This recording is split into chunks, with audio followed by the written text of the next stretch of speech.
Welcome! Let's talk about something that can drive any apartment dweller crazy: neighbor noise. In this explainer, we're going to lay out a really clear, effective game plan to help you get your peace and quiet back. Because trust me, getting along is almost always the better way to go. So, have you ever been there? You're lying in bed, staring at the ceiling, and all you can hear is the thumping bass from next door or what sounds like a herd of elephants upstairs. And you just think, that is it, I'm moving. It's a totally normal reaction, right?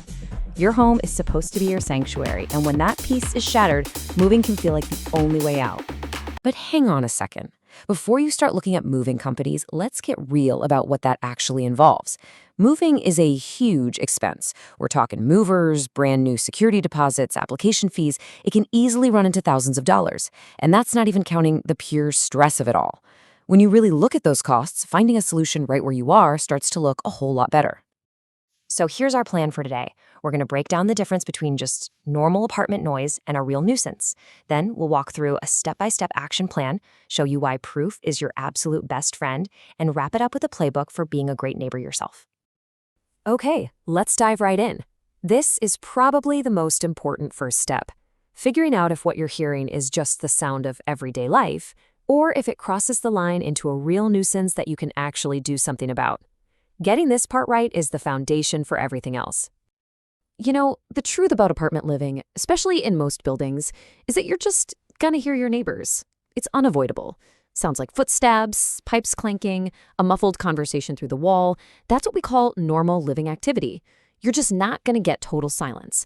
And these are the kinds of sounds that are just part of the deal. Now, a noise disturbance, that's a whole different story. This is noise that's so loud or lasts so long or happens at such a crazy hour that it actually violates your legal right to the quiet enjoyment of your own home. It's defined not just by the sound itself, but by its volume, how long it goes on, and this is a big one, when it's happening. And this is where context is absolutely everything. Check this out. Someone walking around in their apartment, totally normal. Someone running, jumping, and stomping around at 2 in the morning, that's a disturbance. Hearing a faint TV murmur is one thing, but when the bass is literally vibrating your walls, that's a problem. A dog barking once when someone's at the door is fine. A dog barking nonstop for an hour is a nuisance. You see, the details make all the difference. And that brings us to the real game changer: time. Almost every community has quiet hours, usually something like 10 p.m. to 7 a.m. During these hours, the bar for what's considered a disturbance gets a whole lot lower. Running your vacuum at 2 in the afternoon? No problem. Firing it up at 2 in the morning? Yeah, that's a clear violation. Okay, so you've listened, you've thought about it, and you've decided, yep, this is definitely a disturbance. So now what do? Well, it's time for a practical, step-by-step plan that builds logically from the simplest, easiest solution on up. Think of this like a ladder. You always want to start on the lowest rung and only climb higher if you have to. So we're going to start with what is often the quickest and most effective step of all: just having a simple conversation. Now, this is a big if. If you feel totally safe doing it, a polite chat can work wonders. The key here is timing. Don't go knocking on their door in the middle of a rager. Wait for a calm moment the next day.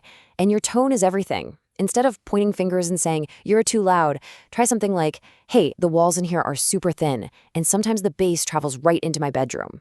You're focusing on the impact on you, not blaming them.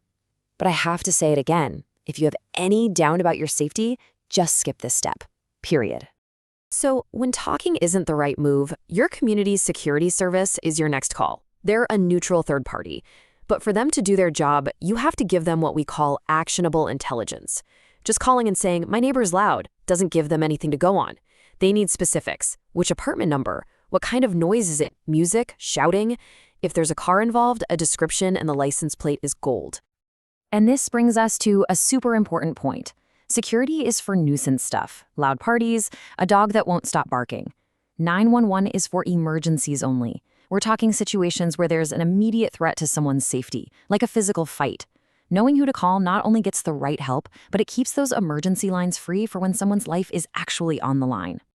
All right. Now we get to what is quite possibly the single most important part of this whole process. If the noise keeps happening, your word alone isn't enough to make management take big steps like eviction.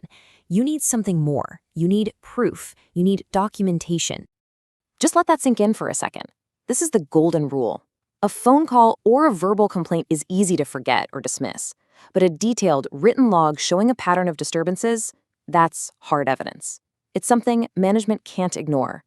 It takes you from being just a resident who complained to a resident who has built a solid case. So what makes a good log? It's all in the details. Keep it for about a week straight. Every time there's an issue, write down the date, the exact time it started and stopped, and be specific. Don't just write loud music. Write heavy bass music heard in my bedroom. See the difference? That detail about where you were and how it affected you adds so much weight to your complaint. So your first instinct might be to just whip out your phone and record the noise. And that can be a great idea, but you have to be really, really careful. Depending on when you live, like here in Nevada, there are very specific laws about recording people without their consent, and you could accidentally get yourself into some serious legal trouble.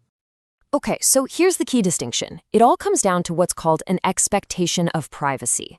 Putting your phone up to your neighbor's door to record their conversation, that's the wrong way. That could be illegal. The right way, the legally safe way, is to record from inside your own apartment. Your goal isn't to be a spy. Your goal is to document the impact of their noise on your life, in your space. You're showing how their noise is invading your home. And finally, let's flip the script. We spent all this time talking about how to deal with a noisy neighbor. But you know what the best strategy is? It's preventing the problem in the first place. And the best way to have a good neighbor is to be one. And it's really pretty simple. First, do a quick self-audit every now and then. Turn your TV on to your normal volume, then step out into the hallway and close the door. Can you hear it clearly? If you can, it's probably too loud. Second, if you're going to have people over, just give your neighbors a heads up. A simple note with your number so they can text you if it gets too loud goes a long, long way. And finally, just know the rules, especially those quiet hours. It's really that easy. So at the end of the day, apartment living isn't about finding perfect, total silence. That's just not realistic. It's about finding a negotiated peace. It's about respect, communication, and, when you need it, good documentation. And that path is almost always cheaper and way less stressful than packing up all your stuff and moving. So think about it. What's one small thing from this playbook you can do today to make your home just a little more peaceful?